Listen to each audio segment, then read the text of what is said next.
शिवरात्रि व्रत की महिमा। लोमश जी कहते हैं, ब्रह्मा जी ने जब संपूर्ण जगत की सृष्टि की तब राशियों से काल चक्र उत्पन्न हुआ।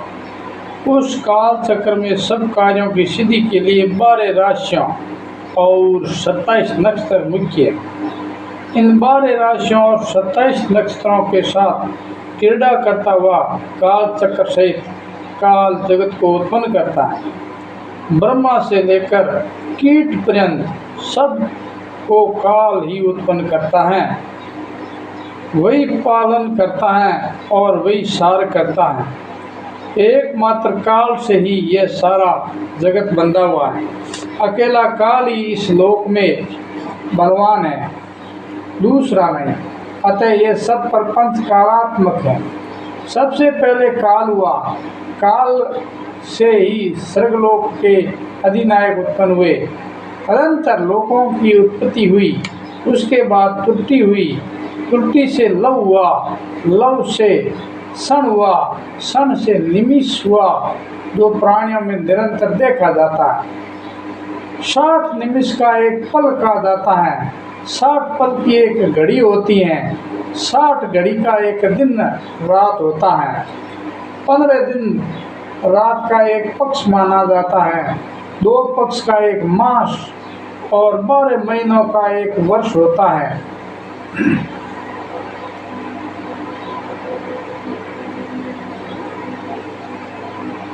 दो पक्षों का एक मास और 12 महीनों का एक वर्ष होता है। काल को जानने की इच्छा रखने वाले बुद्धिमान पुरुषों को इन सब बातों का ज्ञान रखना चाहिए। प्रतिपदा से लेकर पूर्णमासी तक पक्ष पूरा होता है। उस दिन पक्ष पूर्ण होने के कारण ही उसे पूर्णिमा कहते हैं।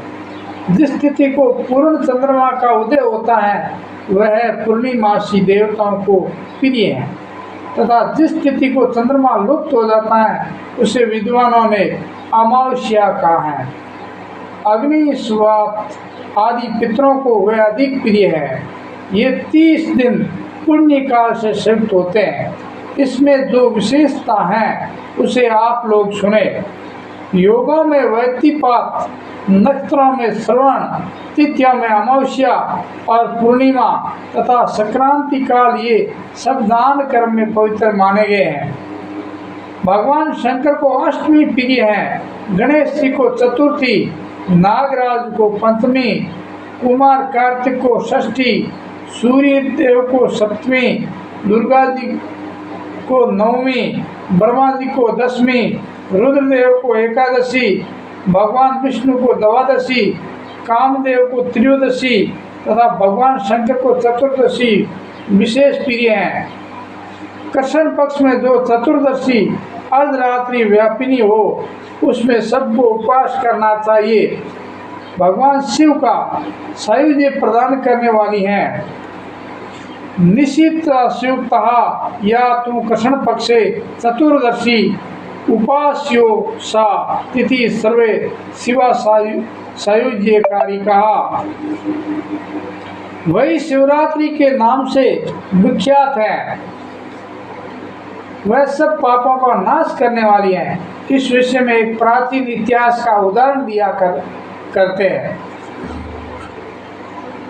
पूर्व काल में कोई विधवा ब्राह्मणी थी जिसकी प्रकृति बड़ी चंचल थी।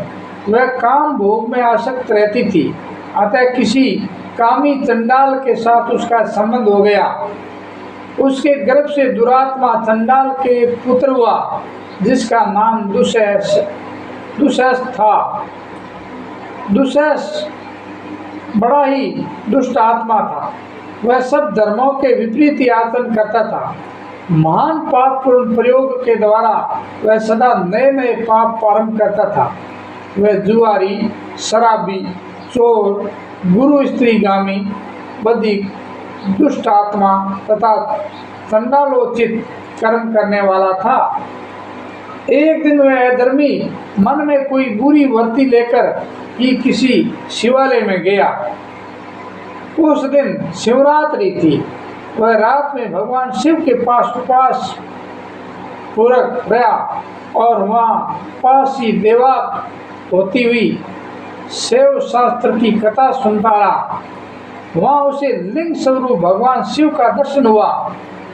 दुष्ट होते हुए भी उसने एक रात व्रत किया और शिवरात्रि में जागता रहा।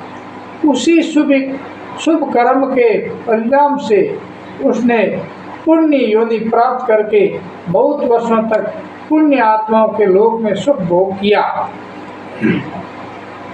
तदंतर वह राजा चित्रांग का पुत्र हुआ। उसमें राज राजेश्वरों के लक्षण थे। वहाँ वह विचित्र वीर्य, यह विचित्र वीर्य शांतनु पुत्र नहीं है, क्योंकि ये तो शिव सयुजी होकर वीरभद्र नाम से भगवान शिव का गण हुआ और इसमें दक्ष यज्ञ का विध्वंस किया, जो कि शांतनु से बहुत पहले की बात है, के नाम से प्रसिद्ध हुआ। उसका रूप सुंदर था। उसे सुंदरी स्त्रियां प्यार करती थी। उसने बहुत बड़ा राज्य प्राप्त करके भी अपने मन में अहंकार नहीं आने दिया। भगवान शिव की भक्ति करते हुए वह सदा शिव धर्म के पालन में तत्पर रहा।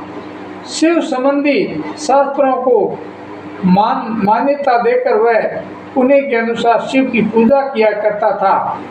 भगवान शिव के समीप यतनपुर रात्रि में जागरण करके भगवान शिव की कथा का गान करता और रोमांचित होकर नेत्रों से आनंद के अश्रु कण बहाया करता था। भगवान शिव की कथा सुनने से उसमें प्रेम के सभी लक्षण प्रकट हो जाते थे। उसे देवादिदेव शिव की प्रेम लक्षणा भक्ति प्राप्त हुई। भगवान शिव के ध्यान में निरंतर संलग्न रहने के कारण उसकी सारी आयु व्रत में ही बीती। भगवान शिव इस संसार में पशुओं, अज्ञानियों तथा ज्ञानी जनों को समान रूप से सुलभ है। अतः सुख की प्राप्ति के लिए एकमात्र सदा शिव का ही सेवन करना चाहिए। शिवरात्रि के उपवास से राजा को उत्तम ज्ञान प्राप्त हुआ। उस ज्ञान से सब प्राणियों में निरंतर समभाव का अनुभव हुआ। फिर एकमात्र भगवान सदाशिव ही सब भूतों के आत्म रूप हैं। इस ज्ञान का साक्षात्कार हुआ। तत्पश्चात यह अनुभव हुआ कि इस संसार में कोई भी ऐसी वस्तु नहीं है जो भगवान शिव से रहित हो। इस प्रकार उन्होंने अत्यंत दुर्लभ एवं पूर्ण प्रपंच सा एक ज्ञान प्राप्त कर लिया। वह ज्ञान विज्ञ पुरुषों के लिए भी अत्यंत दुर्लभ है, फिर औरों की तो बात ही क्या है। राजा विचित्र वीर्य वह ज्ञान प्राप्त करके भगवान शिव के अत्यंत प्रिय भक्त हो गए। शिवरात्रि के उपवास से उन्होंने शायद मुक्ति प्राप्त कर ली। उसी पुण्य के प्रभाव से उन्होंने शिवजी की लीला में योग देने के लिए शिवजी से ही दिव्य जन्म प्राप्त किया। दक्ष कन्या सती से जब शिवजी का वियोग हुआ तब उनके जटा फटकारने के शब्द से उन्हीं के मस्तक से जो वीरभद्र नाम का वीर उत्पन्न हुआ, वह राजा विचित्र वीरी हैं। वही दक्ष यज्ञ का विनाश करने वाला हुआ। इसी प्रकार अन्य बहुत से मनुष्य भी शिवरात्रि व्रत के प्रभाव से पूर्व काल में सिद्धि प्राप्त कर चुके हैं। राजा भरत आदि तथा मदंता, दुंदुमार और हरिश्चंद्र आदि नरेश भी इस विचित्र वीर्य द्वारा किए हुए उत्तम शिवरात्रि व्रत का अनुष्ठान करके इस सिद्धि को प्राप्त हुए हैं। इन सब के अतिरिक्त भी बहुत से कुल इस श्रेष्ठ व्रत के द्वारा तारे गए हैं, जिनकी गणना या वर्णन करना असंभव है। देवादिदेव जगदीश्वर शिव ने अपने वीरभद्र आदि असंख्य गणों के साथ कैलाश में राज्य किया। वहाँ भगवान रुद्र के साथ ऋषि और इंद्र आदि देवता भी सेवा में उपस्थित रहते हैं। ब्रह्मा जी उनकी स्तुति करते रहते हैं। भगवान विष्णु आज्ञा पालक सेवक की भांति खड़े होते हैं। इंद्र देवताओं के साथ सेवा धर्म का पालन करते हैं। चंद्रमा भगवान के मस्तक पर छत्र दान करते हैं और वायुदेव चौर डुलाते हैं। साक्षात अग्नि देवी सदा उनके रसोईया बने रहते हैं। स्वर्गवासी गंधर्व उनके दरबार में गीत गाते हैं और स्तुति पाठ करते हैं। इस प्रकार भगवान महेश्वर कैलाश पर्वत पर अपने प्रतापी पुत्र गणेश और कार्तिक आदि के साथ तथा महारानी गिरिराज नंदिनी उमा के साथ महान पराक्रम का परिचय देते हुए राज्य करते हैं।